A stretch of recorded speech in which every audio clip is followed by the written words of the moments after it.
This webinar is co-hosted by the Global Fund and Stop TB in collaboration with WHO, FINE. Also, we have colleagues from Zambia who are early adopters of the technology we'll be talking about. And we have Ashna who will give us her perspective from the patient perspective. The meeting will be recorded. It will be shared with participants and also posted on the website after the end of the session.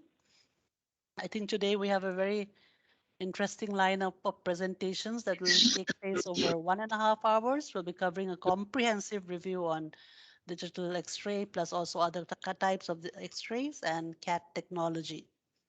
There, after this, we have 6 presentations to complete in 1.5 hours. That also includes a question and answer session and the closing remark, which my co-moderator, Dr. Sahu, will be um, moderating. So without taking much more time, let's kick us off. And for that, I would like to invite Dr. Luchika Ditu, Executive Director of Stop TB Partnership, to kick us off. Luchika, over to you. Hi.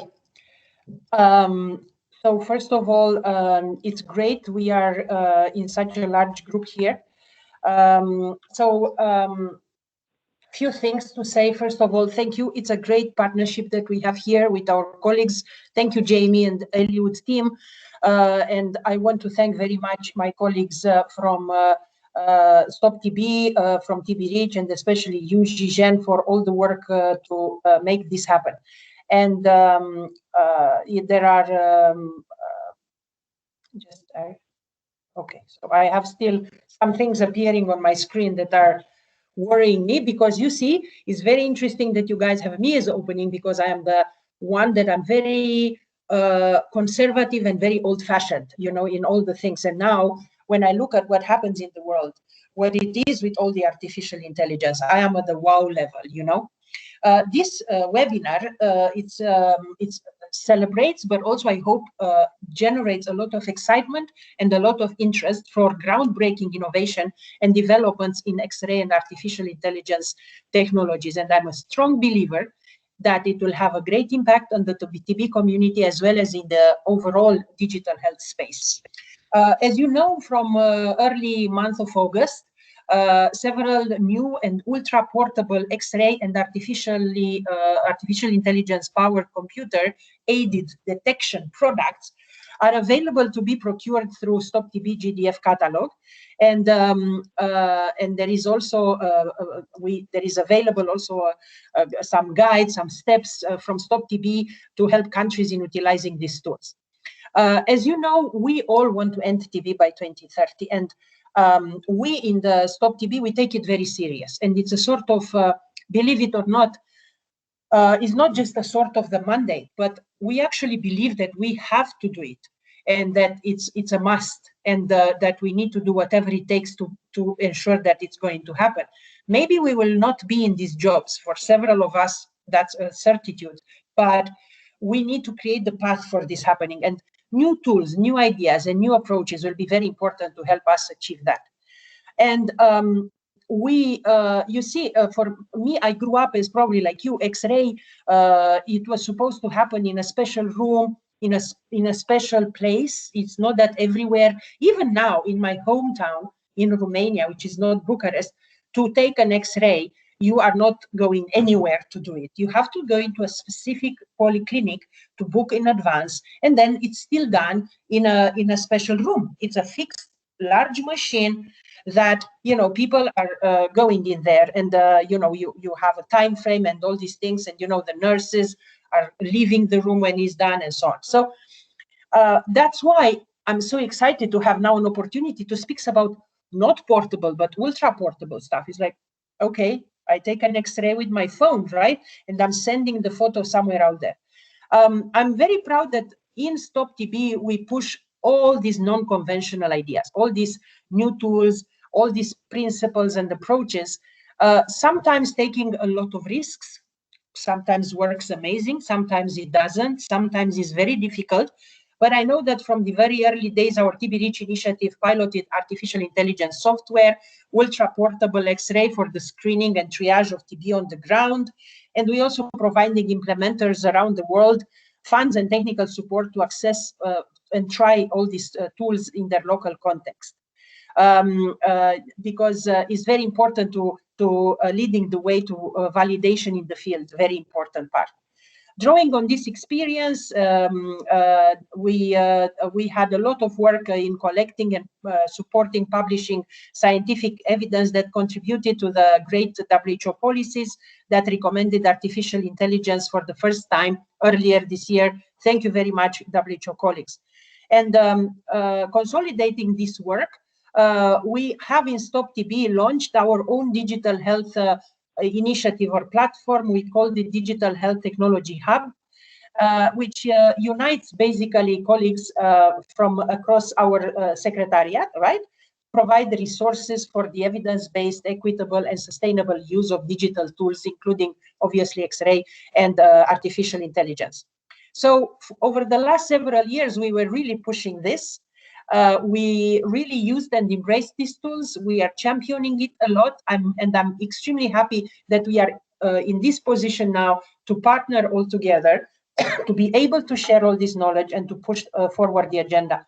It's a great moment in which global level, as well as regional and national, we are fully aligned with our colleagues from WHO, our colleagues from the Global Fund, our other partners and donors. So it's time now to nail it down and to really progress that much. I hope you are as excited as me.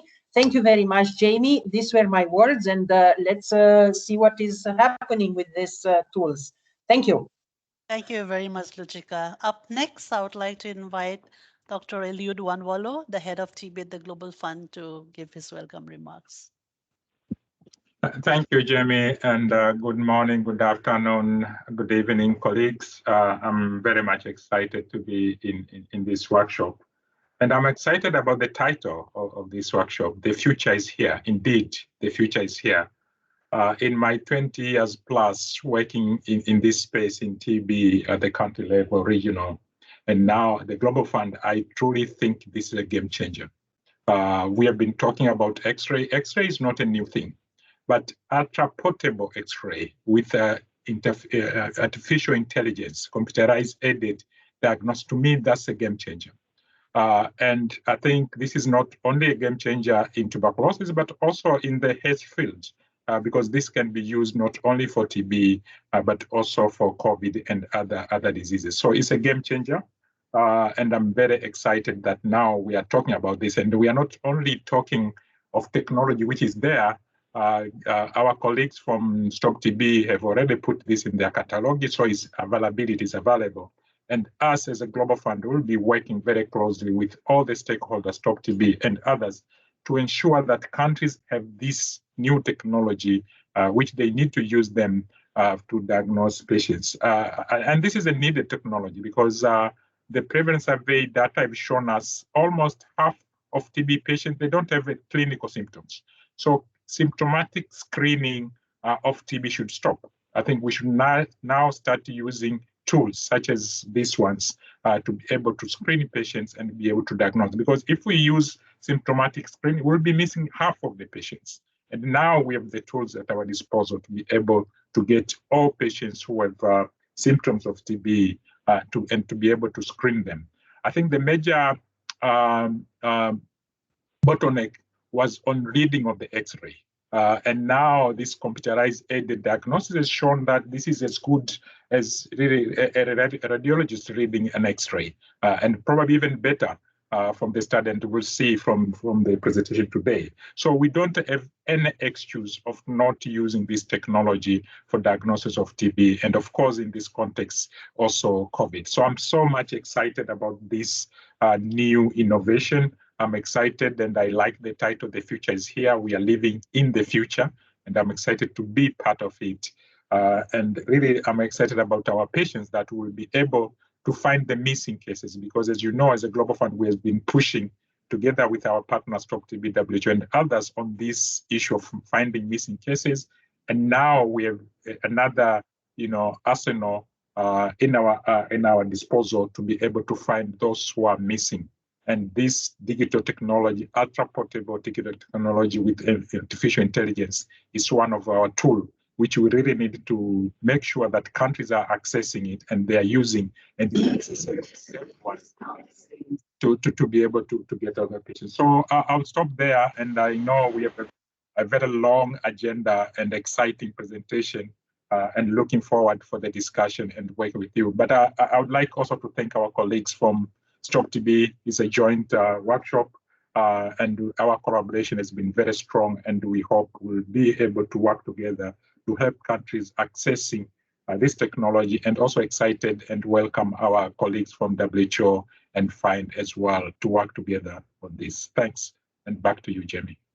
Thank you, Elwin, for that remarks. And I think we can head straight into the presentation. The first one is on updated WHO policy on X-ray screening for TB and recommendations for computer-aided detection. This will be presented by Dr. Saskia Denboom. She's a technical officer at the Global TB Program, WHO Geneva.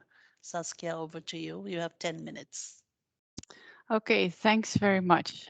So you're seeing my screen, I am assuming? Yes.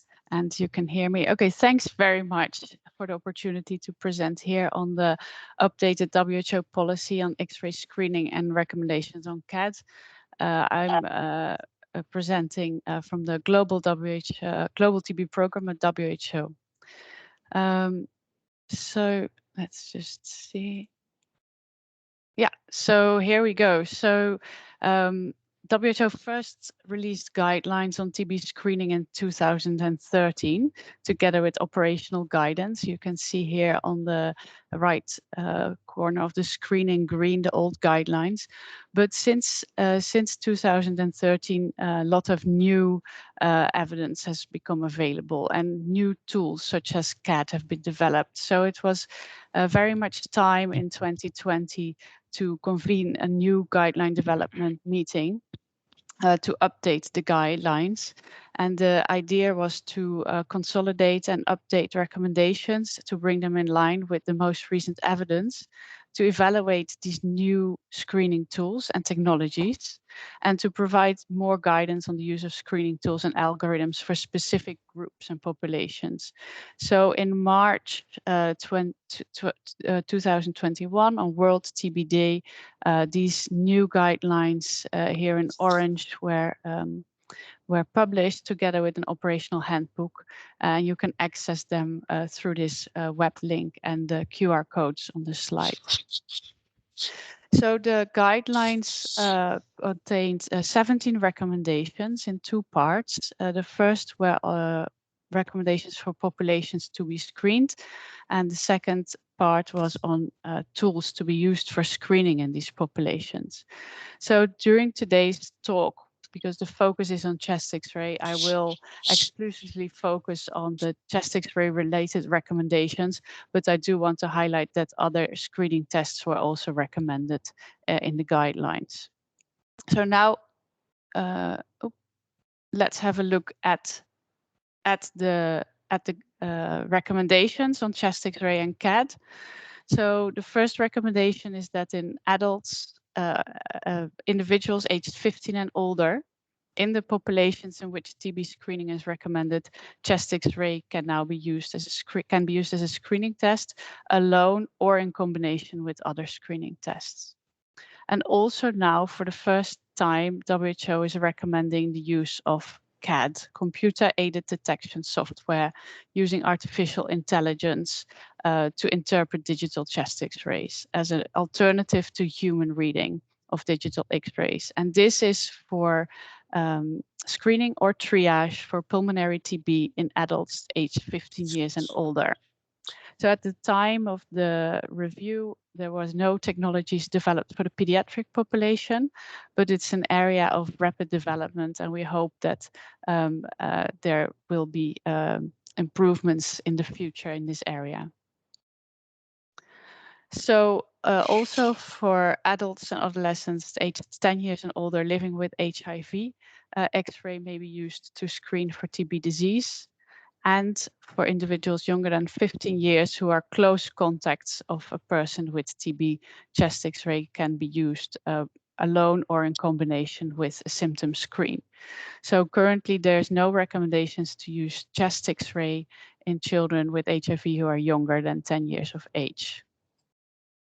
So I just wanted to have a quick look with you at some of the evidence that was underlying these recommendations.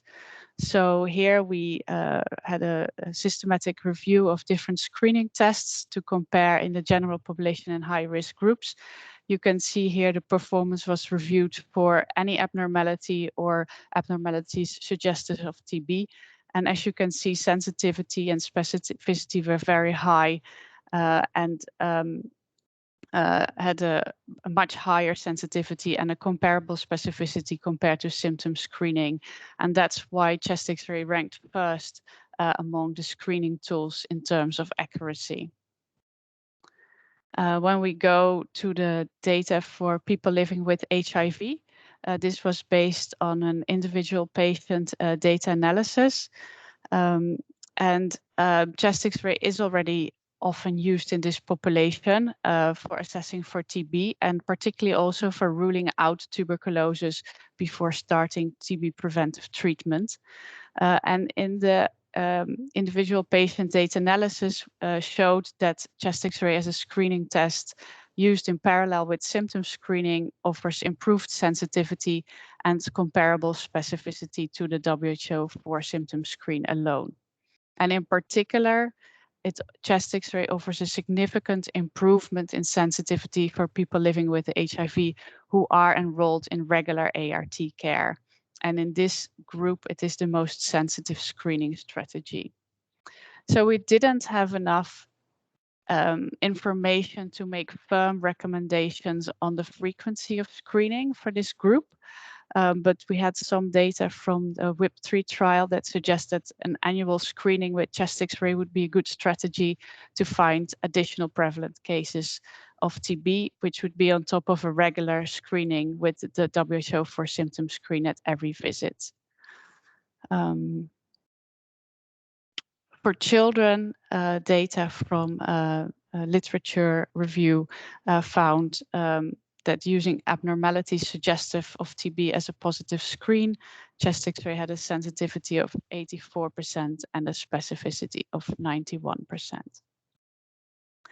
So I just wanted to also show you some examples of possible screening algorithms with chest X-ray. These that I'm showing here on the slide are for the general population and high-risk groups, not people living with HIV, but similar algorithms exist for people living with HIV and for child contacts of people with TB. So the slide shows algorithms of, the first algorithm is using chest X-ray alone, and the other three algorithms show chest X-ray in combination with other screening tests. In this example, it's prolonged cough, but it can also be combined with any TB symptom or for people living with HIV, the WHO for symptom screen. So you can use a parallel. The second algorithm shown here shows cough and chest X-ray used in a parallel way, while there are also screening algorithms that are using the chest X-ray as a sort of second screening test, depending on the result of a first screening test. This was the evidence that the GDG reviewed for the CAT software. So you can see it, we evaluated both for the screening use case and for triage use case. What is noticeable is that both there's a range of values which also reflect the different settings the products were tested and the different populations. But it's noticeable that the range of accuracy of CAT compared to that of human readers was similar, and that also there was substantial variability among human readers. So based on these data, the GDG, the Guideline Development Group, concluded that CAT software programs can be considered accurate with compared to human readers. Of course, implementation of CAT will require considerations of infrastructure requirements, availability of digital X-rays, computers, internet access, as well as things like the costs to license and use different CAD products. Then during one of the findings from the data evaluations for this guideline meeting was that the performance of CAD software, so the sensitivity and specificity vary across different settings and populations, even when using the same threshold value. And therefore, it's necessary to calibrate CAD products with each new implementation. And together with TDR, we've developed this toolkit, the CAD calibration toolkit, that provides guidance on how to conduct these CAD calibration studies. And it includes a protocol for collecting the data and a web-based tool to assist with the analysis of the data. And this toolkit can be found here on the TDR website. And I also wanted to highlight that support and assistance is available, and there the links are here to the different tools. So with that, I'd like to thank my colleague, specifically actually Cecily Miller, who should have taken my name here on the slide. Cecily Miller was the technical officer who was in charge of developing the screening guidelines here at WHO, and she's currently on maternity leave. I'm replacing her. My other colleagues, Annabelle Padley and Dennis Falzon. And I also like to thank Vanessa Veronese of TDR, who provided some of the slides on the CAD implementation tool. And of course, also all the patients who contributed to data, and several partners and experts and colleagues who were involved. Thank you. Thank you, Saskia, for that very practical information and also for sticking to the time. If we may move on to the next presentation, we have updated technical specification for portable digital radiography system. And we have Dr. Adriana Velázquez, the team lead medical devices and in vitro diagnostics at WHO, and Dr. Diana Pace, the head of nuclear medicine and diagnostic imaging at the International Atomic Energy Agency, will be presenting this together. Over to you, Dr. Adriana and Dr. Diana. Thank you very much. First of all, thank you for the invitation, and we welcome very much the collaboration between institutions. I just want to check if you can see my slides. Yes, all good. We can hear you and see. Perfect. Thank you very much. So just to stick with the time, I will talk about the technical specifications for the portable radiographic systems. So we'll go for the first one. WHO has been preparing many publications. Some of them are on the priority medical devices and the related technical specifications. And after COVID, these are the two new ones, and these were done with the Atomic Energy Agency, and so that's why I invited my colleague Diana Pace to join. This is a portable digital radiography system. We understand it is ultra portable, but we had to define it as portable, and then inside the document it even addresses the ultra portability and the weight. It is important, and following exactly what Saskia, our colleague, has just presented on the timelines. In June, we had a rapid advice on the use of medical imaging for COVID.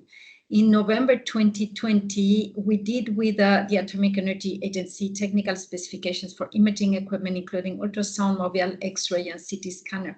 Then in March 21, following your handbook, we considered that in order to develop these specifications, and this was it with a joint working group with the Atomic Energy Agency. The intended use is really those that will be procuring and assessing portable X-rays, especially medical physicists, but also biomedical engineers and the industry. The idea is that this will be, of course, for tuberculosis screening and triage, but can also be used for other diseases like trauma, pneumonia, and others.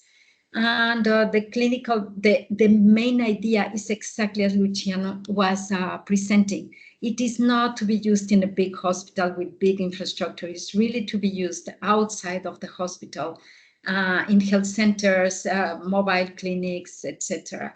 The technical specifications include the generator, the standard frame, and the X-ray detector standard frame, the portable workstation, and even the case bag and the accessories.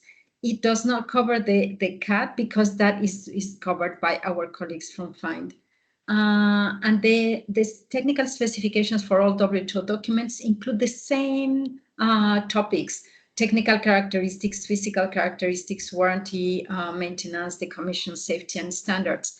And then we put everything together, all the priority devices with all their technical specifications, into our database, and that is called MEDEVIS. That is a clearinghouse for all WTO documents. So let me just get into invite my colleague Diana Pai so that we can stick on the time. Diana, please go ahead. Thank you so much, Adriana. Thank you for giving us the opportunity to address you today. Unfortunately, I cannot see the slides on the screen. I see your name, Adriana, so I don't know what is behind the screen right now. So basically what I wanted to mention is to clarify why the IAEA, why the International Atomic Energy Agency is engaged in this kind of initiatives. Well, the IAEA, we are an independent intergovernmental organization, science and technology-based organization within the United Nations family.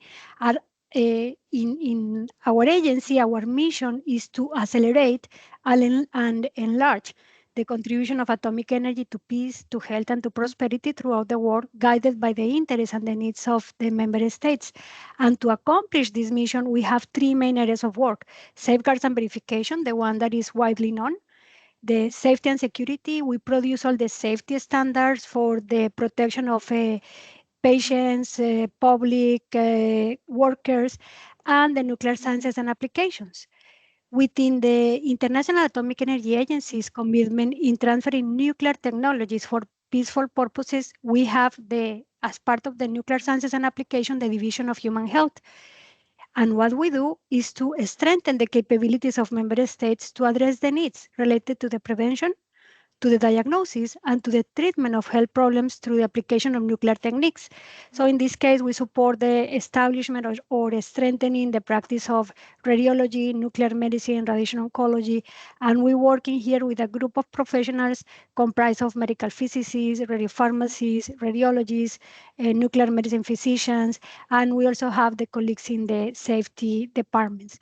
So this is why we are engaged in this type of initiatives. Over to you, Adriana. Thank you very much.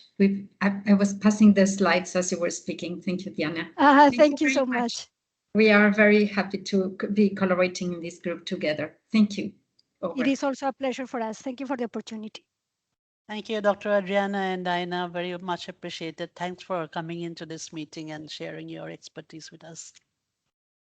Next, I would like to invite Jijen. She'll be talking about introducing new CAD and ultra-portable Xray products available through STOP-TB Global Drug Facility and implementation considerations. Jijen, you have 15 minutes starting now. Thank you very much. Can you see my slides? Yes, all good. Yeah. Great, thank you so much. Yeah, so my name is Jijen, and I work for the STOP-TB partnership, leading the artificial intelligence work and ultra-portable Xray. It's an honor to present to you today. First of all, I don't have any conflict of interest to disclose. And I wanted to mention that, as colleague mentioned from WHO, Xray is a much more sensitive test than symptom screening. But the use of Xray has been hampered in the past few decades, primarily because there's lack of access to Xray in many high TB burden countries where there's often also a lack of trained radiologists. And even when there are radiologists, the intra and inter variability is quite high. So with the recent breakthrough in both hardware and software technology, great promises are offered to improve diagnostic access of TB care. First of all, from the software side, I'm pretty sure many of you are familiar with the concept of AI compared to several years ago. Here I'm referring to narrow AI, such as CAD, computer-aided detection software, that is based on neural network. CAD software can be programmed to automatically learn from millions of training data, and then make prediction when new and unseen X-ray are being fed into it. So in general, there are two types of prediction that modern CAD can do, which is classification. I think the screen share has stopped. If so, I'm gonna share my screen again. Yeah, please share your screen.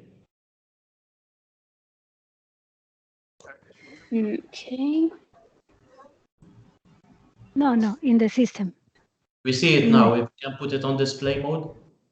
Oops, it's gone again. A ver. Sorry, let me reshare my screen. So while waiting for the system to react. It's working now. On the first slide. You have to move down a few slides. Go ahead. Zoom. We can see it. Yes. Okay. Yeah. So as we're speaking, there are several main two type of function that CAD can do.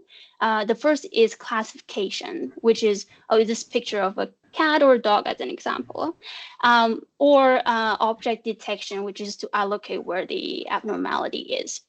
And then in the past few years, we have seen the AI industry mushroom in TB space, particularly, and there are numerous CAD products commercially are available on the market, which a colleague from Fine will talk about that later. But the basic principle of CAD software is very similar. CAD software can take an X-ray, most oftenly is anterior posterior or posterior anterior. Lateral X-ray has not been seen using a lot of CAD software. They take the X-ray and parse it through AI algorithm, then return a numeric prediction between 0 and 1 or 0 to 100. And such numeric score often can be dichotomized into a binary outcome, such as TB not TB.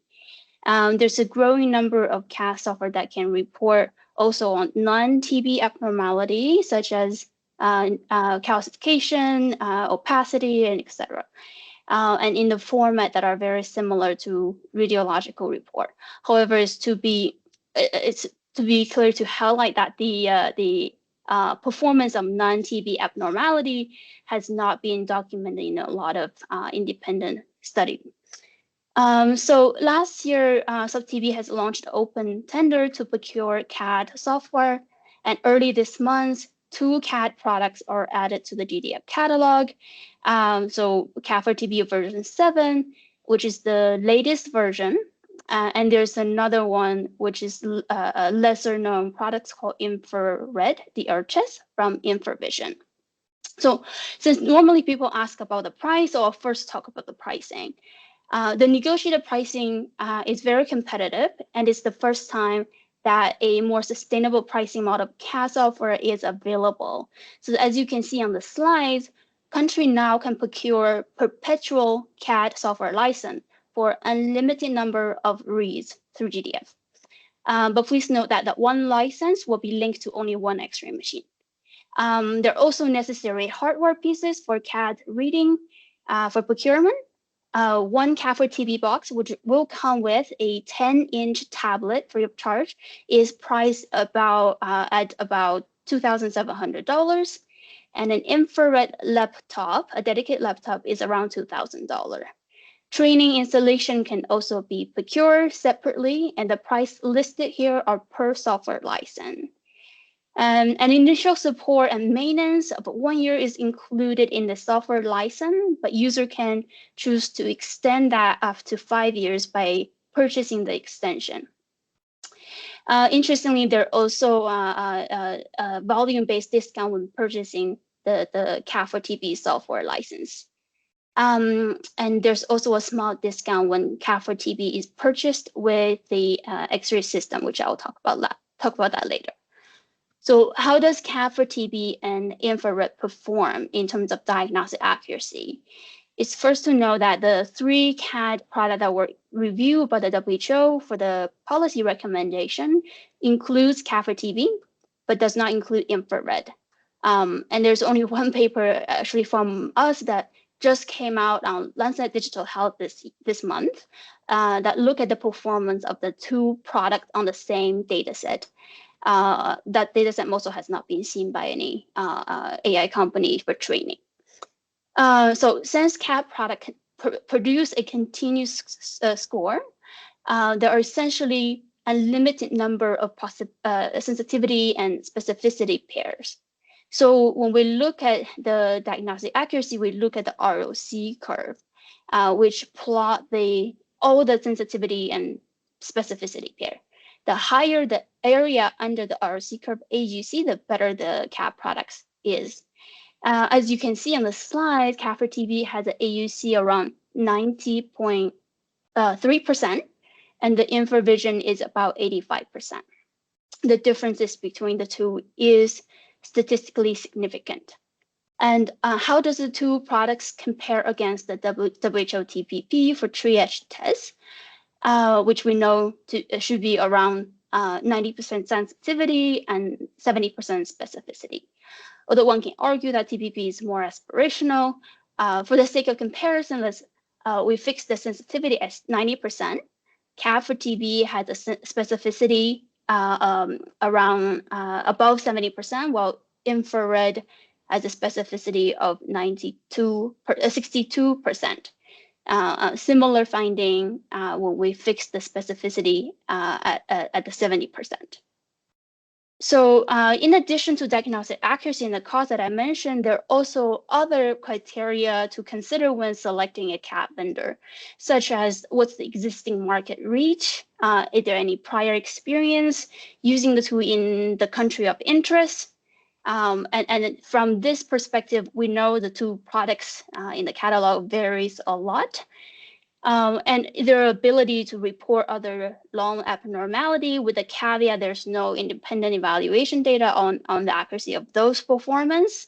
We know that CAD for TB only report on TB, whereas InfraVision does provide non-TB abnormality. And how does the CAD software integrate with the Xray machine, which I will cover that later. And finally, the ease of use and some operational concern, which I will also cover that later.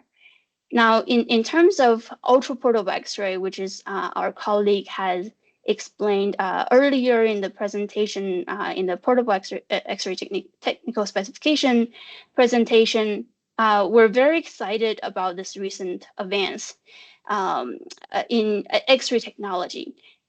Because when this Xray system are being used with CAD software, then radiology can be conducted in remote areas that are usually cut off from vehicle access. This new class we call ultra-portable Xray can be battery powered and can be packed or carried in a small suitcase or backpack or even handheld. This cuts the high overhead costs formerly incurred when driving a large vehicle or truck, as required for previous mobile Xray system. And it also lifts the burden of travel that usually restricts some patients living in inaccessible community. Perhaps equally important, with the innovation in high sensitivity digital Xray unit with advanced noise reduction technology, this type of Xray system can capture high quality image despite the use of much lower radiation. This reduced radiation exposure make it possible to operate Xray in the outdoor field setting without heavy duty lead wool protection. So in the tender, we also sourced ultra portable Xray system, and there are two exist in the GDF catalog right now. First is Divelite, supplied by Delft Imaging. The core system is composed of several key components. The Xray generator, and this is the Xray detector, an HP console laptop, a 20 kilogram Xray generator supporting frame, the mounting system for the detector, external detector battery and the charger, and a solar panel with inbuilt power bank so that you can also charge the solar panel with electricity grade. And finally, a backpack. The whole system is weighed around 33 kg. And the second system available in the GDF catalog is Fujifilm FDR Xray with similar composition, but each component are slightly different in design and in weight. So the overall weight of the Fuji FDR system is 29.4 kg. In both systems, the full kit includes some protective equipment such as the lead apron and shock indication stickers.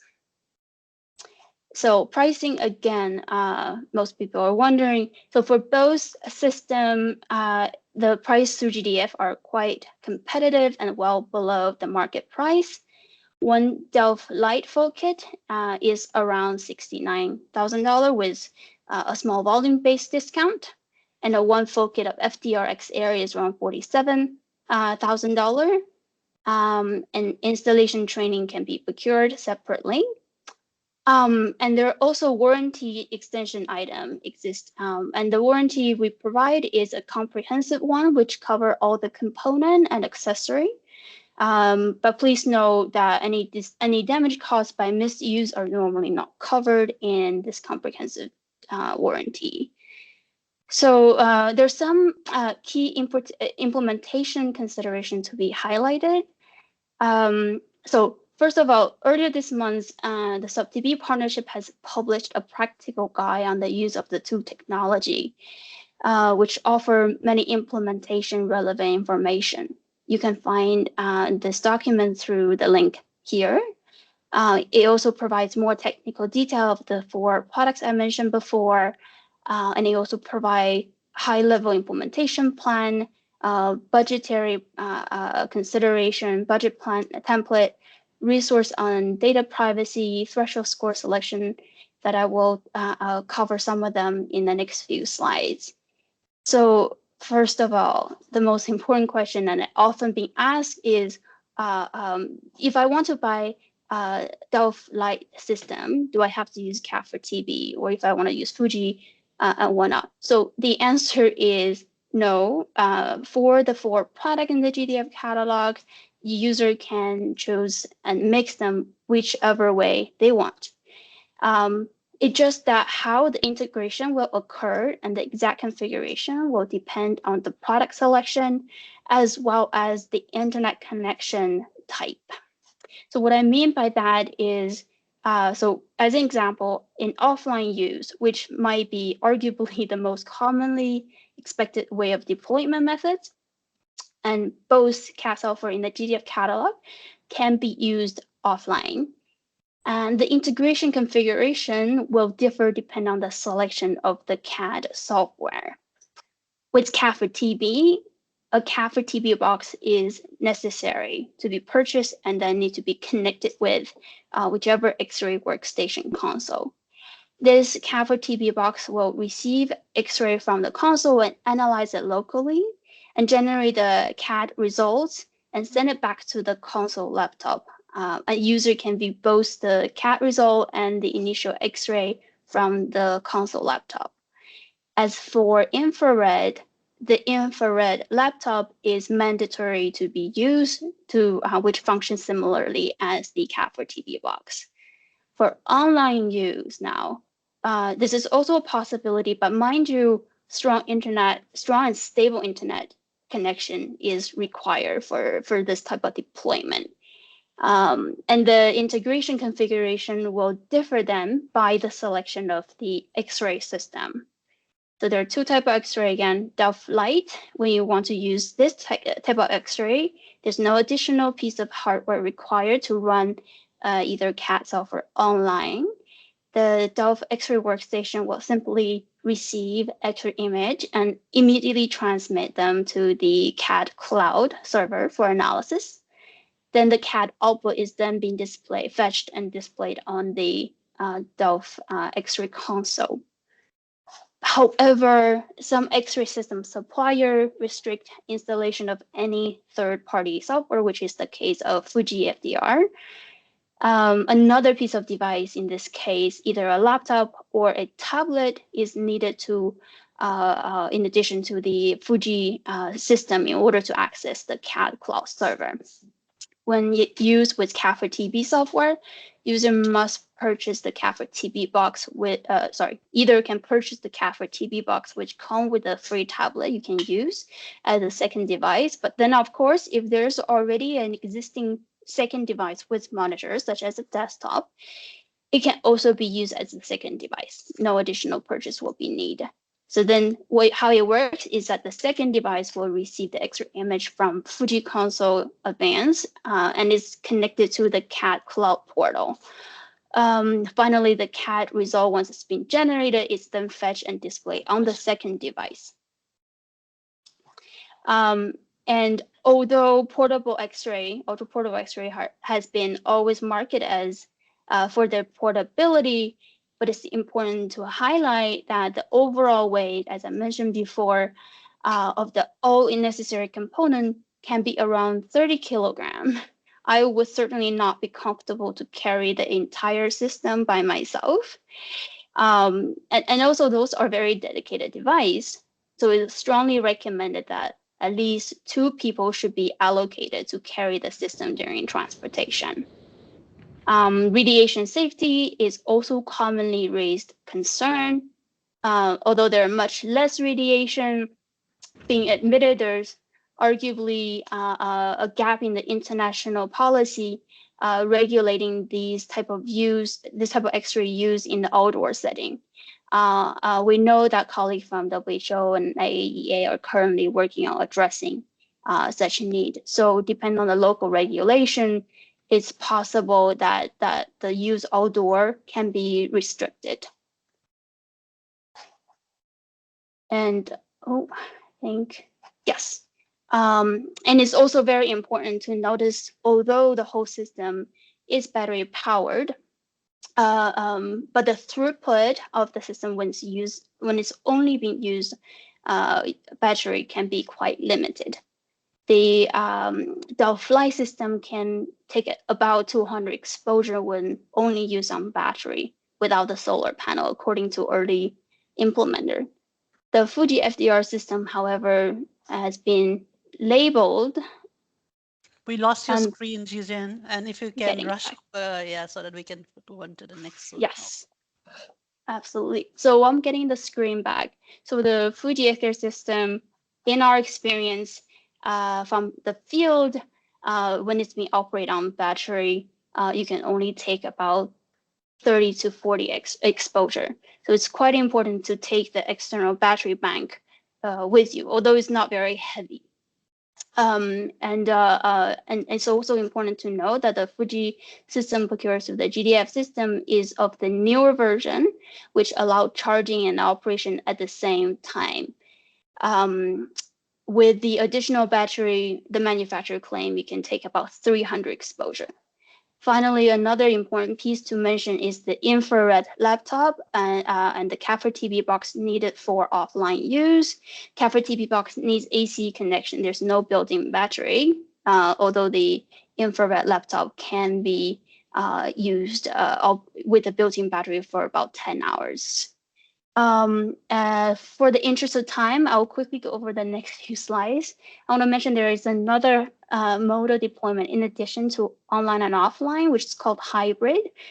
This is just a slight variation of offline read that allows CAD to analyze X-ray locally and report locally without any internet connection and synchronize the data on a pre-configured server on occasional basis when there is internet connection.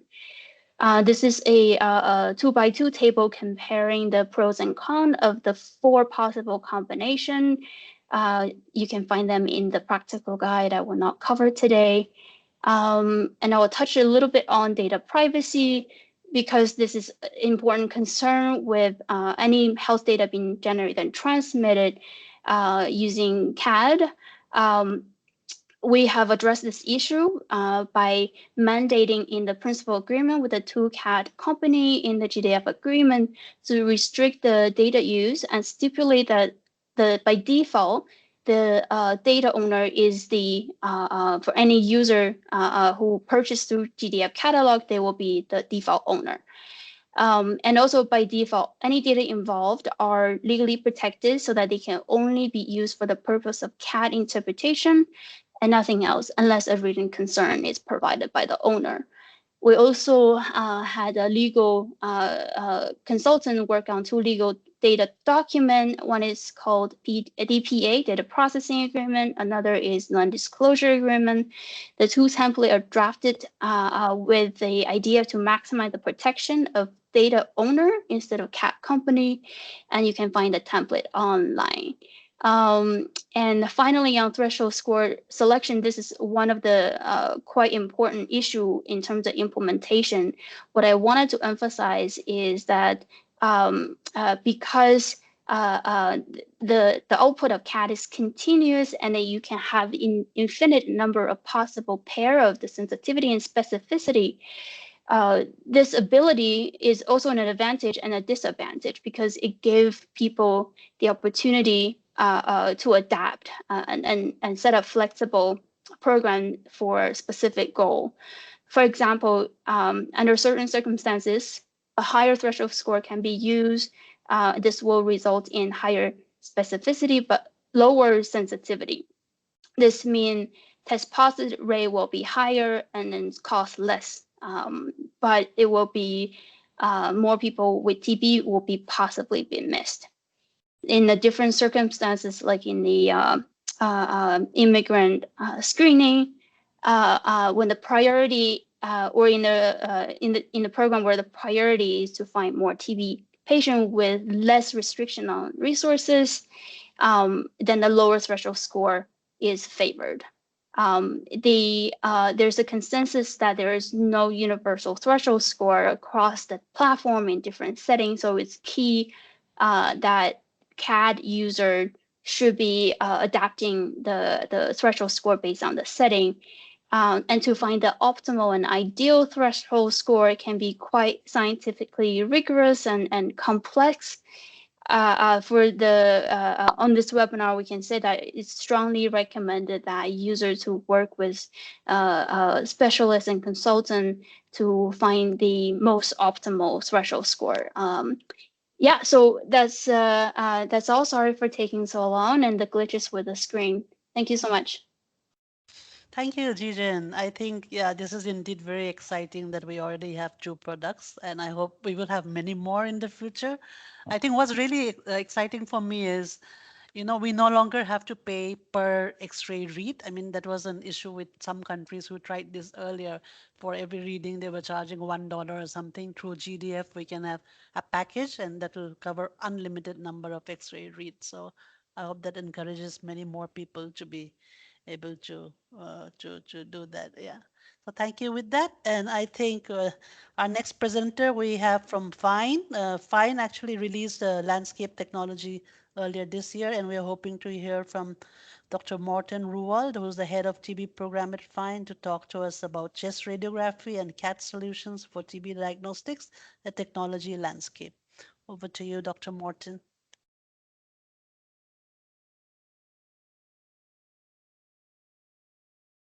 You're on mute. Yeah. Yeah. Can you hear me? And yes, can you see my slides? All good. Thanks, Jamie. Okay. Thanks very much for the invitation to speak about chest radiography and CAT solutions for TB diagnostics. So I'll try to sort of complement parts of Xizeng's presentation that were not covered. So I will speak mainly from information you can find in the report that Fine published earlier this year, and I will also summarize information you can find on the AI for Health webpage that we from Fine side co-host with the Stop TB partnership. So there are like 3 different classes of X-ray instruments. We have the stationary or the facility-based. These are the instruments that in general give the highest image quality, but they can deliver high workload, but they do require stable electricity. The Then we have the portable systems that are more for moderate workload. You can put these on trucks, etc. And some of these have battery powered. At least for parts of the time, you can run off grid. And then we have what we've talked a lot about today, the ultra portables. So these are more meant for low workload. These are battery operated, and they do not deliver the same kind of image quality, but it is though acceptable. And as was also highlighted earlier in this meeting, they are not meant to replace, but they're meant to take X-ray where no X-ray has gone before. Then there are 4 different classes of imaging technologies. So we have the completely digital radiology systems. Here, this is one of the smallest systems. So you have like an X-ray cannon, and then you have a screen, and then you have an iPad to look at the image afterwards. A fully digital end-to-end solution. Then you can have a retrofitted digital system where you use an old facility-based cannon here with a modern detector to deliver the digital images. And then you have the computer radiology-based systems where you use these plates here that then take up the image and needs to go to a kind of a scanner device afterwards before they are produced in a digital form. They're easier, or they're more affordable to acquire, but they are a little bit time consuming and difficult to work with. And then we have the old analog X-ray systems where you take the films and they of course have a much longer turnaround time and are much more laborious. These 3 systems here generate the DICOM images. That's the format for the any kind of radiology output, and they can be fed directly into your PACS system or your CAD system for analysis. Over here on the other side, the films need either to be scanned or otherwise transformed to digital format to go to the PACS or for CAD analysis. So the first part here is a landscape of the different types of instruments that are currently sort of commercially available, and we summarized all of this in a large table you can find as in one of the annexes in the FIND report here. But we sort of capture most of the ultra portables and the portable systems, and I've taken a couple of those out for further sort of introduction here. So we have the Delft Ultra or the Aspen Europa. It's the same instrument, and it is small. It's 2.5 kilos for the generator. Can do about 120 exposures per charge, and it comes in an integrated solution with a stand. And if you buy it from the Delft company, it comes with sort of an end-to-end solution with the CAD4TB software, etc. A slightly more or heavier instrument is the Mine Alno from Mine in South Korea. It has twice the power of the Delft Ultra. It has a slightly larger battery. And it is a more affordable instrument. We asked for the list prices for our report, and they informed us you could acquire this for about $30,000 per unit. And then we have the Fujifilm. We talked about this, or Shisheng talked about this just now, but it comes with also with sort of a what do you call it, a solar panel, and the AI can then be on a little box here that you can put into sort of a tablet kind of system. Slightly larger but more powerful instruments, and the more power you have, the better quality you have in the images. Is this the Amadeo P100?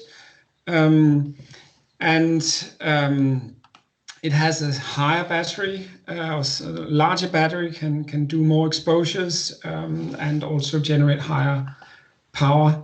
And then we have the mini Xray. It's similar, you could say, in terms of how it looks and the robustness of this. It has been in use for TB screening for quite a lot of years, also as a digital system. One of the challenges with these ultra-portable systems is that they do not generate the same kind of power. So you will see a slightly compromised quality of the image here. But I think most of the CAD manufacturers, when we talk to them, they say the quality of the image is good enough for CAD analysis, and definitely you can see quite a lot on an image like this. But an interesting area is image enhancement software that some of these manufacturers are developing also. It's a little bit like the filter my kids put on an Instagram picture to make everything look a little bit nicer here. So one of the manufacturers have what they call a virtual grid. So you can see this is before and after the processing here. So you get quite a much better contrast between the whites and the blacks on this image. And I think with these kind of innovations, much of the compromised quality you will see with these ultra-portable systems can actually be recovered in post-processing. So the next sort of topic I will cover in my presentation are the different CAD systems. And I think Shizeng gave a nice overview of two of these instruments, or two of these systems, but there's actually quite a lot of different alternatives out there. So as I mentioned before, we, StopTB and Find, are collaborating on this tracker we call AI for Health, and we currently have 11 products in this tracker. Just to note that there were only 3 available products only 2 years ago. So you can see this is a really, really fast moving space. And there's quite a lot of products in the pipeline that are not ready for sort of addition here. 6 of these are CE marked, and we are currently doing an update of this webpage. So some of the information you'll find is a year old, but we hopefully we will soon have a complete up-to-date picture of this. So what about these CADs? Are they what are the differences here? And clearly they all accept DICOM images and also other formats. Some of these. They can be combined with various different Xray or digital Xray systems. You can sort of mix and match. The graphic interface varies. So you can see here, this manufacturer is using these circles here to illustrate where the software suggests the pathologies, and others use sort of heat maps in various forms. Most offer both cloud, so an online and an offline version. They all require validation and threshold setting for optimal performance in the individual settings of use. They all, of course, offer TB screening scores. That's kind of an inclusion criteria to be on this tracker. But some of these also have begun now to provide scores for other findings than TB. And I think this is one of the areas that is going to be really, really interesting to follow, to see what can we get out of these systems beyond TB. Pricing is usually similar for online and offline products, but it differs definitely from product to product and from the volume, and it would require perhaps a negotiation, as was also mentioned before. So I picked up a couple of examples of some of these CAD systems. So this is the QXR from QAI. It claims to detect 29 different common abnormalities you can find on a chest X-ray, and it delivers, of course, a TB score if you choose that model. But then it comes with sort of a digital environment around this the CAD software. So they have something they call the Q Scout, which is a dashboard for workflow management platform, and then the Q Track, which is an analog X-ray capture. As you can see here, this gentleman is taking a picture of of an old film picture to be processed on the smartphone through the the cloud function here. And then they also have a contact tracing and patient management app, part of this QTrack system. They also have a way to do risk assessments based on the findings of the chest X-ray to guide pooled sputum testing if you're doing a sort of an intervention screening where you do many patients or many people in the community in one day. And then you can sort of classify the risk of this patient being or this person being positive, and then you can optimize your reflex testing. And then there's also a module that allows for comparison of images over time. I don't know if it's commercially available yet, but this is some of the opportunities that some of these manufacturers are pursuing. Another one is the Xray AME from Epcon. They do offer their CAD for free under the AI for Good, as sort of a second opinion for TB scores for clinicians to review. And they also offer it for low volume users. We need much more data to understand how good this CAD is. So I think they recommend it for second opinion. It's for cloud only, but it does accept images of various kinds. But what I think is interesting from this company is they offer an AI-driven epidemic mapping software. So they kind of aggregate data from all kinds of different sources, not just for surveillance, but also sort of how is the area you're interested in, what's the elevation, what's the income, is there night lights or lights in the streets at night, etc. And then they sort of aggregate all kinds of different kind of evidence in these real-time dashboards. So you can follow the intervention that you're planning and see where you will perhaps get more bang for the buck if you do an intervention there. And it's also quite important for monitoring and evaluation if you put it into a program. So I'm just showing one movie that has been provided by the Debasi Foundation here, just to say how can a workflow work with an ultra portable system here. So you can see here these people are lining up to be screened for TB. They do a short questionnaire, and they position themselves in front of the instrument, and the image is taken and immediately transferred to the computer. And you will also notice, because these are very low power, the radiation protection here works without a lead apron. But anyway, they press a button here, and it immediately then goes on the other computer for the analysis on the software.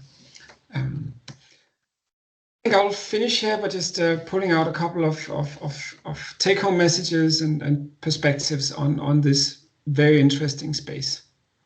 So as mentioned by others, chest X-ray really remains the most sensitive screening test for TB we have.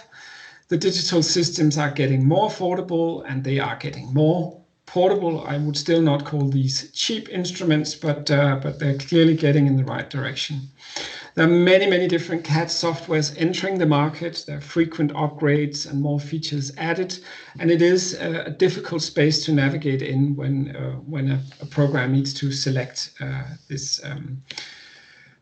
And it might be that we're entering a future where CAD softwares basically are integrated in PACS systems by default, and you would have these suggestions coming up. Basically, as we are seeing for spell checkers in our word processing software. And it might be with time that the visualization of the chest X-ray image could disappear altogether for some of the use cases.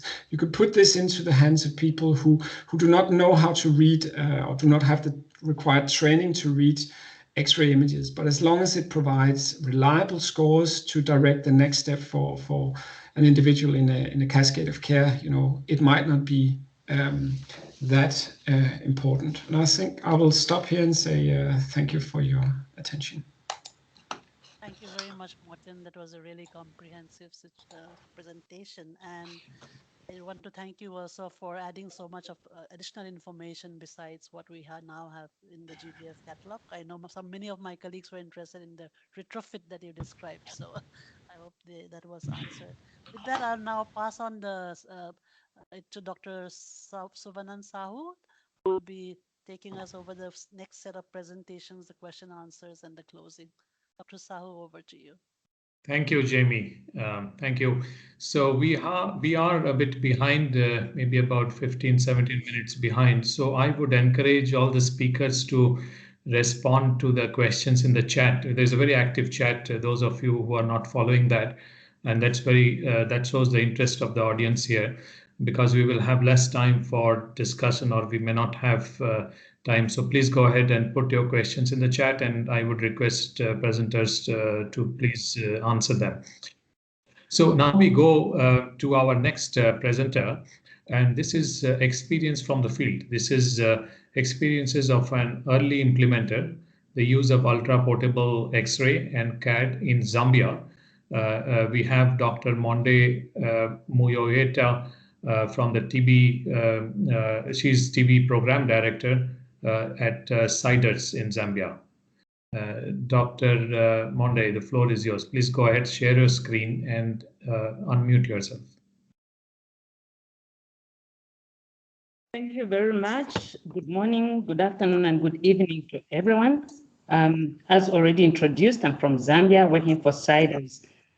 So I'm going to share experiences working with CAD for TB and working with the ultra portable X-ray in our TB Reach project in Zambia.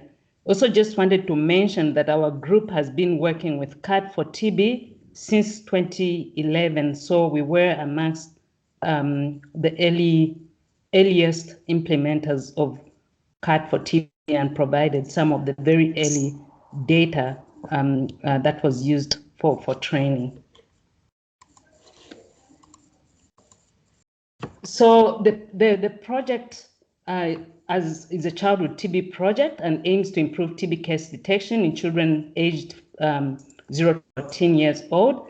The setting, this is a facility-based TB screening project, not community, and we have 2 intervention facilities within Lusaka district. We also have 2 control populations in 2 distinct facilities also within Lusaka, where we are not providing any intervention. So in terms of the X-ray system, this already really has been presented by Zhijian, but we are using the Fujifilm FDR Xray system, and this comes with a detector, tripod stand for the generator with a rotating arm, which we don't generally use. We have the tripod stand for the detector. We used 2 laptops. One is that came with the X-ray system, and another one that was purchased by the project to allow for integration with CAD for TB. The system also came with 2 spare batteries for the detector and for the detector charger. Subsequently, we were provided with a solar panel and battery to assist with charging, because we do get power outages even though it's at facility level. And then we have a hand switch for taking pictures remotely. So these are just pictures showing the room that we use for the X-ray, and just a demonstration there, taking a picture of the child. So the CAD system, I already mentioned, we're using CAD for TB, and we use CAD for TB prospectively, even for prospective evaluation. We haven't used CAD for TB in children 5 to 14 years before, so we were not actually using it for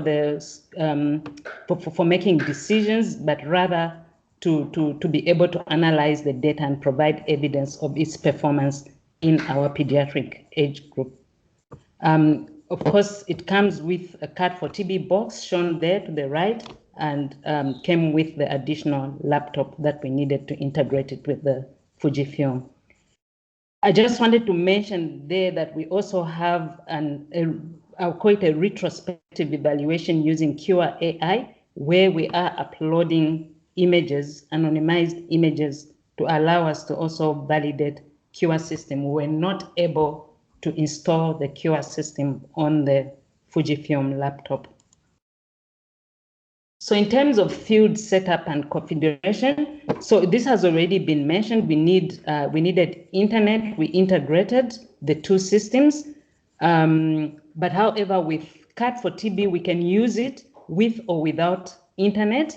The only issue is that when you don't have internet, the X-rays will not be uploaded to the cloud, but they will be available on the local server, which is the local laptop. The advantage of uploading them to the cloud is that it allows remote access to X-rays to support for more experienced clinicians and even radiologists to support peripheral sites in interpreting their X-rays. In terms of setup, so we use the system between two facilities, just to mention that we do have very limited access to X-rays in our setting. So the two facilities or clinics where the study is being done, both at the time did not have access to X-ray. So we all use the X-ray on alternate days in the two facilities. So it's highly portable, and the setup takes only about 10 to 15 minutes. So as you can see there in the picture, that's the bag or the case that it comes in. It's got wheels, you can pull it along, easy to carry, even one person can carry it around. The case is quite robust and strong, and so the equipment actually, once stored in there, is quite well protected. But I also wanted to mention something on the portability and the advantage of it being so portable is that we were also able to support remote clinics outside of Lusaka district that needed X-ray services. And we did this during the weekend when the project was not working. In terms of regulation and radiation safety, we got permission to use the XS system from the Radiation Protection Authority of Zambia, and they deemed the device safe to use in a mobile setting, so meaning that it could be used in a room without lead lining. But however, we still followed radiation protection measures in that the radiographer, where possible, stood behind a lead wall or wore a lead apron. He also wears a radiation badge, which is checked twice a year.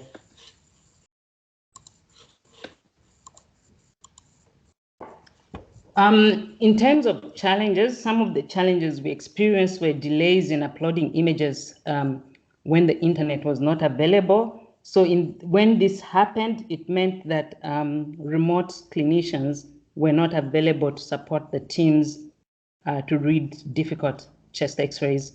In terms of the X-ray, the challenges is the battery. I think Zhijian touched on this. If running on battery alone without being charged, we could only take between 25 and 30 images. Then we had to stop and charge. I do not and have learned that the new generation can be charged whilst in use. So that's doesn't have that limitation of in terms of number of X-rays that can be done. The other challenge that we faced was that the tripod stand was a little bit difficult to maneuver, especially if taking chest X-rays of very ill patients and even very small children. So, and then sometimes it suffers occasional connection loss between the console and the transmitter. And so that would also mean that we would have to stop until the connection is established, and would also delay upload of chest X-rays. So one thing maybe just to mention, and I'm hoping that this has changed with the new generation of the XS system, is that the one that we got, the laptop that comes with the system does not allow for installation of any other software. And unfortunately, we learned the hard way in the process of trying to install Google Chrome. The laptop crashed, the whole system crashed, and so we had to send it back to South Africa, and that delayed start of the project. So this is something to look out for, I think, with any new equipment that you receive, is to get clear specifications on the do's and don'ts of using the systems. In terms of highlights, I think what I would like to highlight, I've already spoken about this, is the ability to centrally support clinicians in remote settings. I think this is really key in our settings where we have a lot of inexperienced clinicians in terms of reading chest X-rays. Of course, CAT for TB is also there to aid in terms of triaging or screening. I think I also wanted to mention that the ability to download X-rays allows for collaboration with others. So for example, because we are able to download the X-rays and then we use an internal anonymization system, we were then able to upload anonymized X-rays to QA system, and this has allowed for that collaboration. And so basically, this allows for the X-ray images to be available to other collaborators who may be interested using well-characterized chest X-rays for further training CAD systems. We already have all the regulatory approvals to share these anonymized chest X-rays. The image quality on the X-ray system was very good, and it was able to be scored by non-Fujifilm CAD systems. So with both CAD for TB and QA, we've been able to get scores, CAD scores for children aged 5 and 14. And of course, the other highlight is the portability of the system. And then I just wanted to mention that in previous work that we've done, so previous work we used fixed digital X-ray. So then in the early days, we didn't have the light, the ultra portable system, but just wanted to mention that, you know, these X-ray systems, the digital systems allow for high throughput screening. You can see there the high numbers of patients that we screened over 18 to 24 months period in 2 studies. Both were sponsored through the Stop TB Reach mechanism. Also results in reduction in number needed to test with experts, so you use less expert cartridges, and then also allows for diagnosis of TB in patients with subclinical tuberculosis. We saw that in household contacts and in inmates in the prison settings, we detected TB in people who did not have typical symptoms of TB, and in household contacts, up to 42% with no symptoms had abnormal chest X-rays, and this allowed for us to make a diagnosis of tuberculosis, and also resulted in increased case detection generally in all the work that we've been doing. So just to acknowledge the Ministry of Health, various levels of the Ministry of Health in Zambia, and of course to acknowledge the Stop TB Partnership, TB Reach mechanism for the funding for this work, and then the project team members as listed there. Thank you.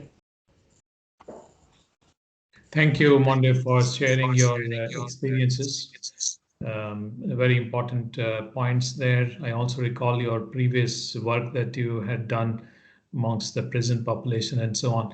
So now we go to, we have with us Ashna Ashish, and she will give us the perspective of MDR TB, a TB survivor, which is very important in all our work that we do, including this area of bringing in new technology to benefit people affected by TB.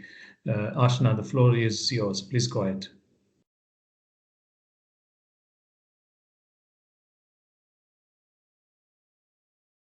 Am I audible? Yes, please. Go ahead. Hi. Thank you so much. So good afternoon.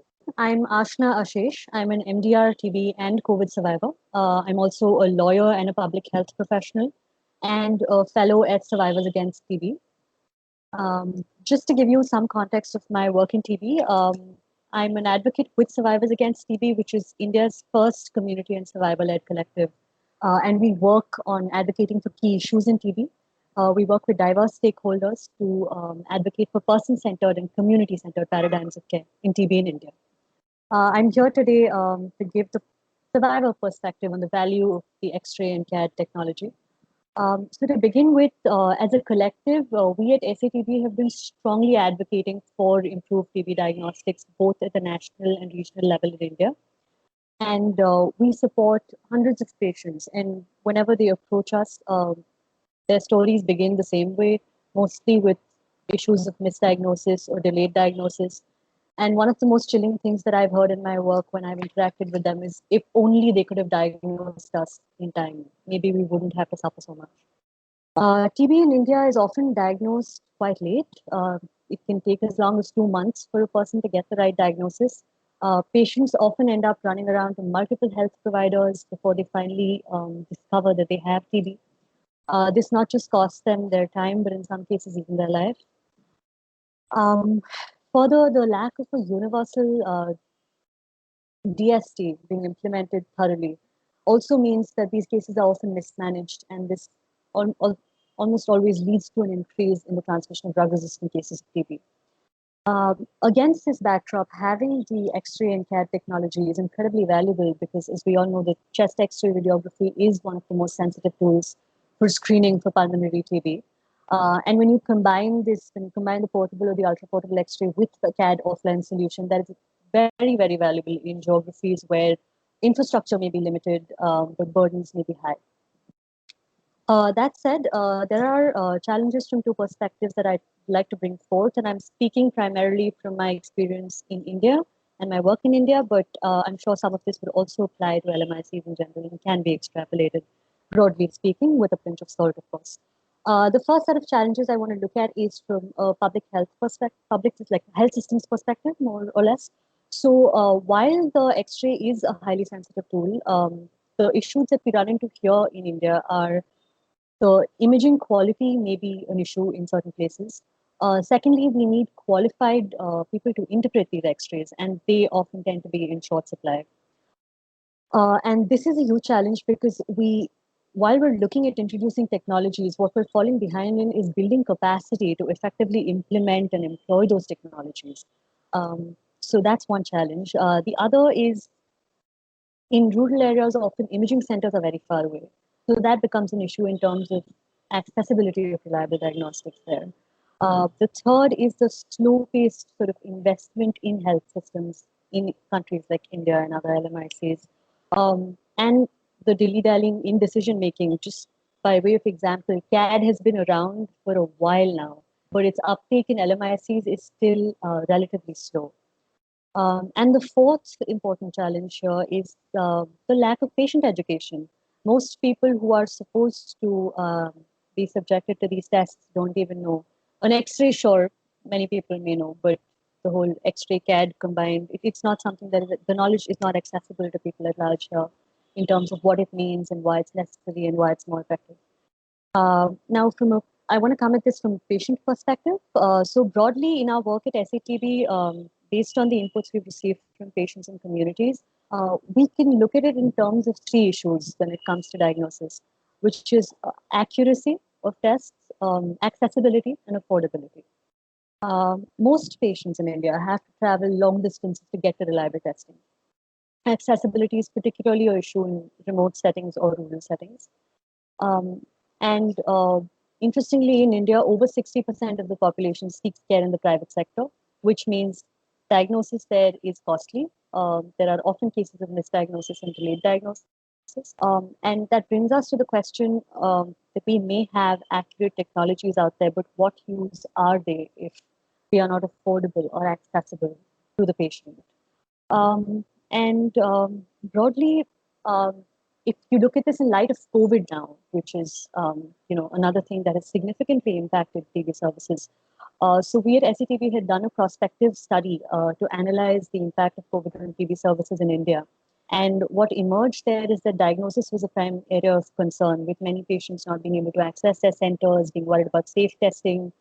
And all of this was, of course, corroborated in the media as well.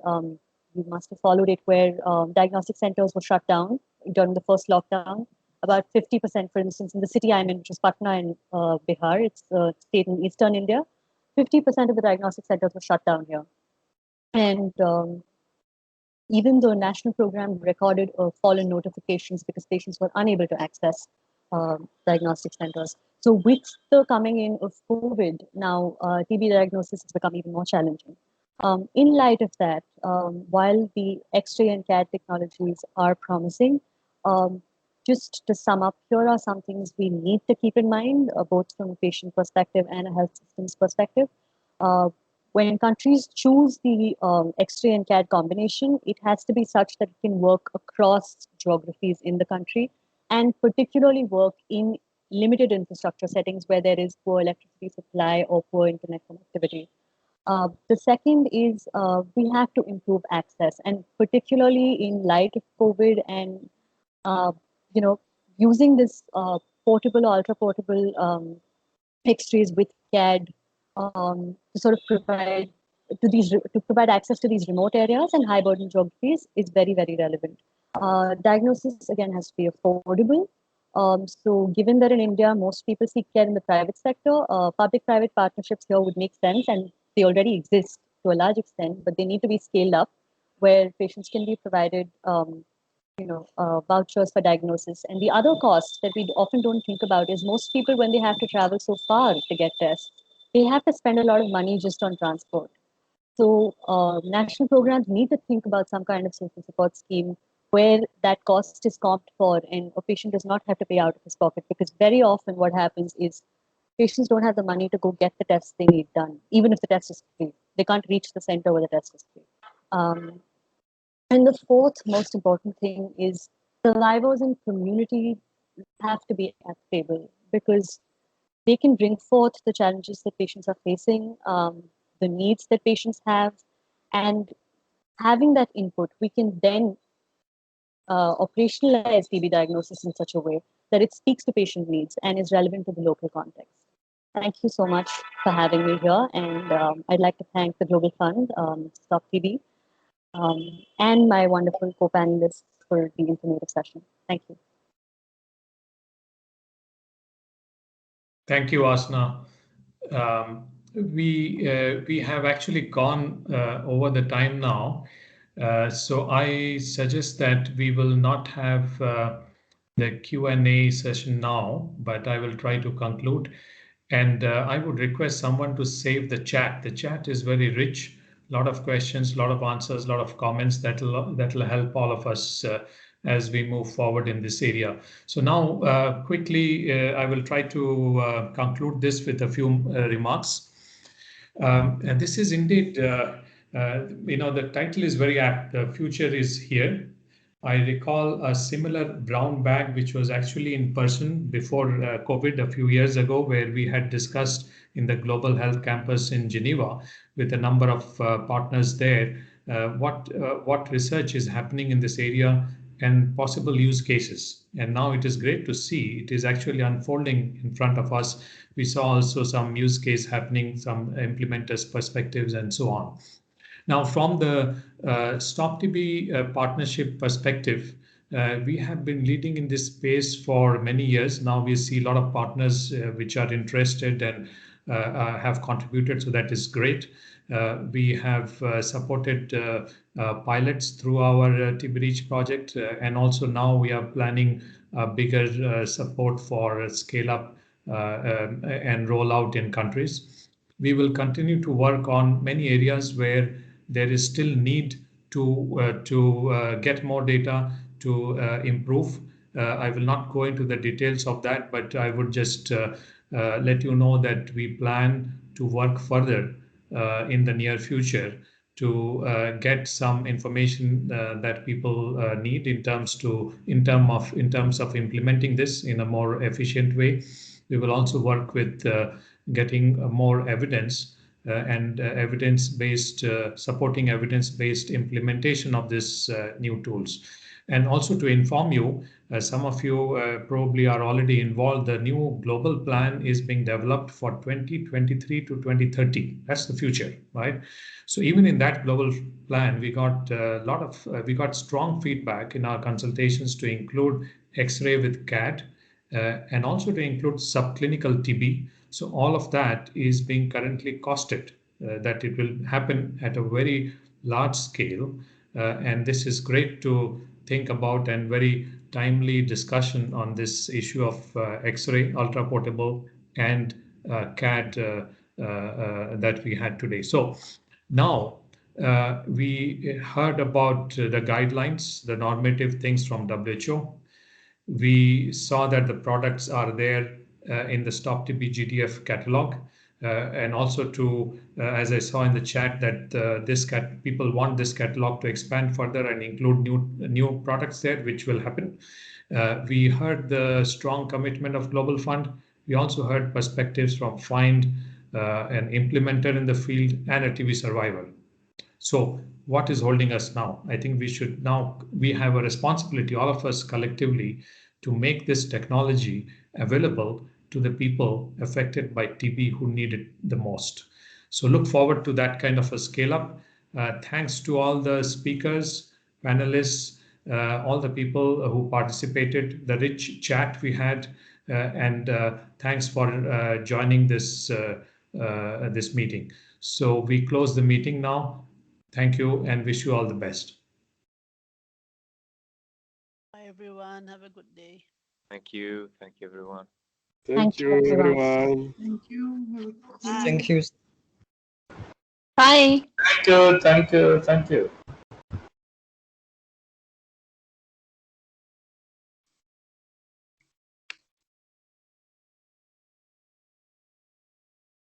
Bye.